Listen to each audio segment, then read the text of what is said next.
Yo, yo, yo, my people, welcome back to Live with Fergie.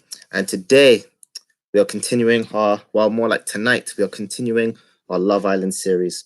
Now, if this is your first time viewing the channel, please feel free to like, subscribe, comment, and share. Hit me up on social media. Instagram is at MC Fergie, so follow me. And my Snapchat is Colin123. But without further ado, let's get into the notes. So, the hashtags of this episode were hashtag melt me, hashtag finally. Now, Joe and Elma leave the villa. Maura tells Lucie to be strong. Lucie can't understand how she was in the least compatible couples. It just seems absurd to her. She realizes she can only trust Anton and Maura. So last night how I was talking about, I believe this is Tommy and Anton she's referring to. I never realized she was speaking to Maura at the time, so that's the mystery person. Anton can't understand how he's lost his best friend and basically his girl all at the same time. So he basically just says, it is what it is. Now, all the girls basically gather around Lucie to basically explain about how we didn't go off of friendship. This was all literally based off of compatibility. Would they work on the outside? Kudos to them, I mean, Wes Nelson even said it, I think, in an episode of After Sun about how, listen, they've got two choices: vote off of friendship or vote off of compatibility. And I strongly believe they voted off of compatibility. Then, after they all laugh it off, Lucie goes over to Anton and starts crying in his arms, talking about how she doesn't understand things, etc. Moving on, Jordan tells Anna that he needs a new spooning partner because I think he said Tom isn't good enough or whatever. Just sort of like a little bit of flirtatious banter between the two of them. Now, as everybody is heading off to bed, Curtis gives a motivational speech talking about how we shouldn't take anything for granted and we need to make sure we enjoy every day we've got here, every second, etc. Just because you don't know when you're going to be out of here or when the people you like or love are going to be gone. And to be fair, for the quick speech it was pretty damn good. Now, the next day, everyone basically talks about how they need to make the most of their time. Moving on, Tommy decided to make Molly-mae some tea, and he made green tea with milk. Green tea with milk, like herbal tea. Herbal tea, one of the reasons why you have herbal tea is because you do not involve any form of milk in there. It's just add water, and then maybe if you need a little bit of sugar, And basically, he's just like, you think that'll be good? But Tom says, no, I'd just advise you just bin it. Now, Lucie, she feels like she just had a breakup. Literally, she wakes up, Amber's trying to console her, comfort her, and find out how she's feeling. And she's talking about, I feel really weird, actually. You know that feeling when you break up with someone? She has that. And I think to myself, you know what? Time works differently over there. So she could have genuinely felt like she was in a relationship. So who knows? Now, Anton is planning to make the most of his time, and he literally makes a point of saying this to everybody. I've not had the best of luck, but I'm just going to enjoy whatever I can because it's a great thing to be here, Now, the girls ask how Lucie is, and she explains that she feels like it's very quiet. And then they start asking her a bunch of questions.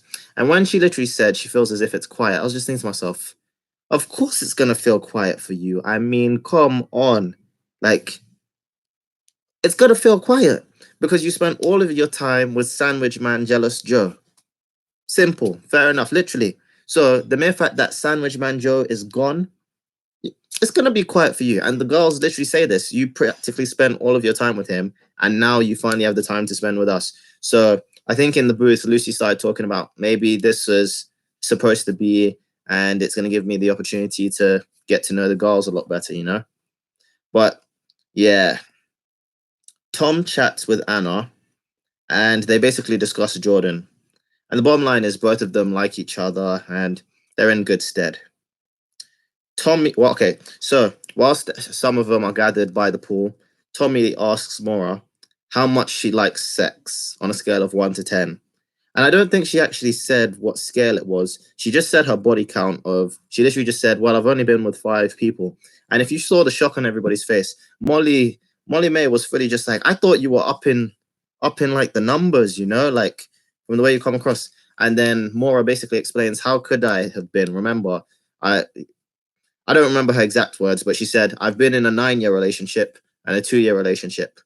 How could I have been with more than 5 people, basically? But then this then leads Tommy to ask what molly-mae's body count is. And she there's sort of like this sort of brief pause back where everyone's just like, whoa.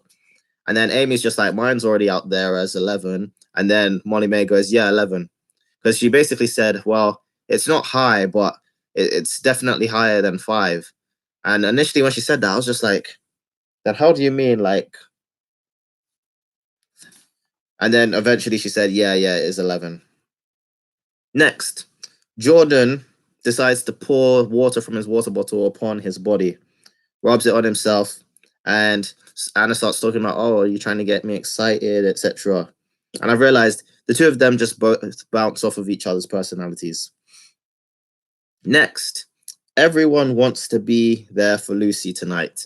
And I thought they kind of overdeep this. They're talking, okay, we need to be there for Lucie. I mean, this is her first night without Joe to sort of like chill and everything. So we all need to be there for her. And the girls pretty much say the same thing. Tommy gives Tom advice for Mora. And how to put this? They give him all this good advice, talking about how you need to maintain eye contact and make sure she's the first to look away. And Tom says, I'm not going to listen to the boys' advice. I'm just going to go off my own back. And I was just like, don't you think you should at least take something from that, you know? So then Tom and Mora, they get a chat going. The boys watch from afar and they're literally just, their eyes are fixed. It's just like, yeah, let's watch. And they start discussing and they're just like, what do you think they're saying? And yeah. And then Tom and Mora eventually catch on and they eventually catch on and realize, oh, yeah, they're just watching and they're just thinking to themselves, what do you think they're thinking about what we're talking about? It becomes a sort of like back and forth scenario. And I was just like, okay, where is this heading, sort of thing. Now, the girls also discuss Tom and Mora, talking basically their opinions about each other. But whilst this happens, I've put here, Tom pours out his heart to Mora, talking about how, yes, last night, I was initially attracted to both you and Alma, but then sometime in the afternoon, I began to realize, I really, really do like you, and I feel we're on the same page and stuff. And Mora, she literally just explains, she feels as if something's missing because she feels as if Tom is intimidated by her, which she doesn't like. That doesn't turn her on at all. She wants to feel intimidated by her man. Fair enough. I mean, to each their own. So she's convinced something is missing. Then Lucie, Curtis, Yewande, and Tommy find out Mora's thoughts, essentially, find out where her head's at.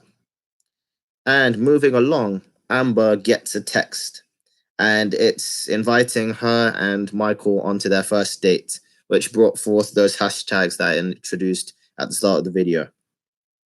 And to sum up their date, they basically talk about how they didn't expect to get with each other and how Michael's done a good job of cracking that nut, the nut being Amber. They talk about whether or not their families would get on and etc., etc. So I thought it was a pretty decent first date. Like, I guess that would be the stuff you would discuss, you know? Now, back at the villa, molly-mae, Yewande, Lucie, Mora, Jordan, Amy, and Curtis play. They call it a game, but it's really just question and answer, and we'll keep the answers to ourselves. And later on, Anna joins in, and molly-mae asks if Jordan decided to go in for a kiss, would you let him, or something like that. And she sort of flicks her head behind her to look at him, and she sort of does this sort of like, I don't know how to do it. You know that sort of like classic head flick? That's what she does. And then she's just like, yes. I think that's how she responded. What is up, Callum? Yeah, Callum, I know about that. I know about that too. I think most people do also. For those of you who don't know, the information has been released on how Sherif actually got kicked out of the island. Had nothing to do with his phone or anything. It was actually due So he himself and molly-mae basically play fighting, and this resulted in him going for a kick after she had sort of like been punching his arms and whatever, and he accidentally went for the female genitalia, and afterwards said a sort of snarky comment that let's just say wouldn't go down well with most women. And I think like 2 hours before everybody was woken up, people woke him up and said, you gotta come to the head office or whatever. Excuse me. And then he was instantly given this red card, and they said this wasn't our decision, it was made by people above us or whatever. So yeah, that's how Sherif got kicked out. Now, Michael and Amber, oh god, drop the notes. Michael and Amber, they returned to the villa, and as usual, the boys split off, the girls split off, and they discussed the details. And bottom line is, Michael is gassed. He's just like, she didn't say this to you, but she said this to me. And Amber's just like, I actually told him I liked him. And the girls were just like, yes, finally, because she never lets anything go. So, Michael, props to you, my man. You've been doing a good job of cracking that nut. Now, Anton, Danny, and Tom discuss Yewande. And ultimately, Danny, he doesn't want to change her, but at the same time, he's not getting anything back, even though he's trying to really open up to her and get this sort of relationship going, you know? And I can understand that. And then afterwards, we see that Curtis, Amy, and Yewande, they are by the fire pit. And they basically discuss Amber and Michael and talk about how happy they are for them. And Curtis, the classic professional ballroom dancer, then just says, so how are things with you and Danny? And then I felt as if Yewande took things a little bit too hard, like took things out of context and started to blow up, because what they started to do was show this camera angle of Danny just sort of turning to look up into that direction. And I don't know if they were trying to say Yewande was actually projecting her voice to that particular degree, or if it was a case of they just wanted to make it seem like, oh, he could hear everything she was saying. But ultimately, she was talking about how she feels Danny needs all this reassurance, but I'm not the type of person who's going to say, oh, I like you every single day, or I'm attracted to you every single day, or try to lay on thick, because, and I don't understand why she decided to sort of over dramatize things. She started saying this statement slowly: I don't show emotion, etc. Blah, blah, blah, blah, blah. Don't worry, listen, there's a reason why I got these glasses. Hold on, wait till the end. You'll see why I got these glasses and hat on. Trust me, just hold on. Okay. But yeah, ultimately, I feel as if Yewande is either going to bridge that gap further and further between her and Danny, and that'll result in them literally just maybe not even being friends, but definitely, at the moment, I don't see them as couple goals. I just don't see that. By the way, Callum and Mihail, I'm hoping I pronounced that correctly. Tell people to jump onto the live, you know? Next, Curtis debriefs Danny on his chat with Yewande. And ultimately, Danny's just like, you know what? Sort of just gotta leave things be. Now, Anton, Danny, and Jordan chat. Anton basically tells him, look, 2 nights ago, I had the perfect opportunity to kiss Alma. And what did I do? I didn't kiss her. And look what's happened. She's gone. Completely missed my opportunity.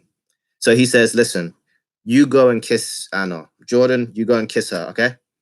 So they give him the breath spray and everything, say, come on, get ready for this. And they begin, according to Anton, Operation AJ, which is obviously to signify Anna Jordan. Now, Jordan and Anna, they head over for a walk to the swing bed chair thingy. I swear, somebody needs to actually confirm on the show, what is this thing? Because people can, you can rest on that thing, so you can therefore sleep on it. You can also sit on it, but it also swings. So I don't know what the official name of the swing bed chair thingy is. Like, does anybody know? Does anybody actually know? And ultimately, they start talking. There's a little bit of touching and flirting. And then they have sort of like a long pause. They start looking into each other, and they're just like, and then they go in for the kiss. And when I tell you, this kiss was long, not like Joe and Lucie long, but like longer. Like, I was looking and I was just like, it looks like the two of them are literally about to start tapping. Like, it looked like they were they got into that kiss. Like even afterwards, they had like a little peck afterwards, just like, but like you could see Anna, she looked like she had just had sex with the dude. I was just like, oh my god, what is going on here? So I just thought that was pretty mad. Then Ian Sterling decided to call them Jordana, but he said, I've come up with my name for them, Jordana. And I was just like, okay, that's actually pretty good, pretty good. So then obviously Anna lets the girls know, and likewise Jordan lets the guys know. And basically everybody heads off to bed, and we're met with this phrase from molly-mae. It's effing huge to Tommy, and Tommy just sort of laughs it off. And I'm not gonna say on the internet what I think she was referring to. I'm gonna leave that up to you people. What do you think it's effing huge stood for? Yeah, feel free to let us know in the comments. But then ultimately, we find out about tomorrow night. There is a new girl, and this girl is fine. Like, okay. No clue anything about her. I think, from what I remember, brunette, stunning body. But the reason why I got this on is because I had to reenact this scene. Anybody who saw this, Curtis's reaction, I don't know what he's reacting to. My bets are he's either walked into the kitchen, started cooking, looked, and realized, oh my god, there's a new person. So that's one scenario. Or he realizes this is like an ex-girlfriend or someone he knows. Like those are what I'm thinking. Those seem to be the most logical to me. And I kid you not, this is his reaction. Holy.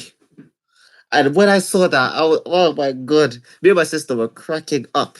So, you happy, Mihail? I've taken off the stuff. That's the real. Literally, this episode is in honor of Curtis. I just had to read that because I'm telling you, literally, when I tell you, oh, I can't.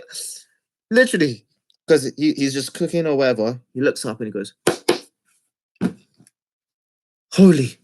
And then the camera just cut, and I was just like mad. But then again, I've kind of flattened my hair, so I don't need you people seeing that. And that brings us to the end of the notes, people. So, hoping you've enjoyed as usual. Please feel free to like, subscribe, comment, and share. Hit me up in the social media at MC Fergie for the Instagram, so follow me. Snapchat is Carlon123. Now, remember, I'm going to be bringing you many more videos, hoping to keep this going on the daily with the live streams. This hat is definitely too small for me, but who cares? Until the next video, peace and God bless.